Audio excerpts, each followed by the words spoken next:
So another classic battle between these two schools, and Don Bosco able to take it for the second time this season. The Ironmen headed back to a section final. Now we turn to wrestling, where the Nassau Division II championships were held on Saturday.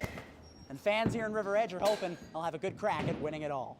Scanlon says there are three things he learned in the military that he likes to teach his players: value, duty, and honor. Well, it's been a long time coming, but New York finally has a high school cheerleading championship on both the state and county level. And with the victory, the Crusaders extend their regular season winning streak to 15 straight games. How about those Bronx Bombers back in the playoffs for the first time since 2012, this time facing the Houston Astros. And as a result, they're on their way to the state championship, going to take on Cornwall in the semifinals up in Kingston in 2 weeks. We're at Arlington High School. Mack Rosenberg, FiOS 1 Sports.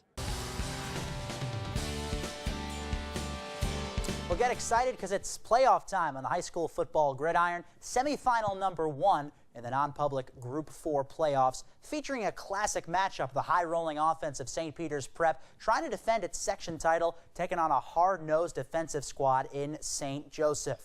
A trip to MetLife Stadium on the line Friday night at the Caven Point Athletic Complex in Jersey City. And we pick things up. First quarter, St. Joseph would get on the board first. Austin Triglia, the running back, working his way into the end zone. Ball comes loose, but he broke the plane. 7-0 Green Knights. Late first half now. It is 14-7 Green Knights, but St. Peter's would get the aerial attack going. Jonathan Lewis going deep to KJ Gray, backwards falling down, but he's got it for a 25-yard touchdown. And we've got a ball game, 14-all at the break. We'll skip ahead to the fourth quarter now. St. Joseph with a 3-point lead, and on 4th and 9, they're going to go for it. Nick Patty, he's going to roll out and then unload deep to the end zone. Joe Neglia somehow comes down with it. Talk about a gutsy decision paying off for St. Joseph, and that would seal the ball game, 37-27 the final. For FiOS 1 Sports, I'm Mack Rosenberg. Have a great night.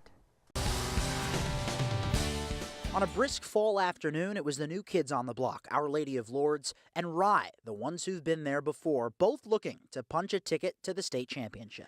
And it was a battle from the start. First quarter, Lourdes looking to take advantage on the deep ball, but Rye's Billy Chabot leaps up to pick it off. The game remains scoreless after 1.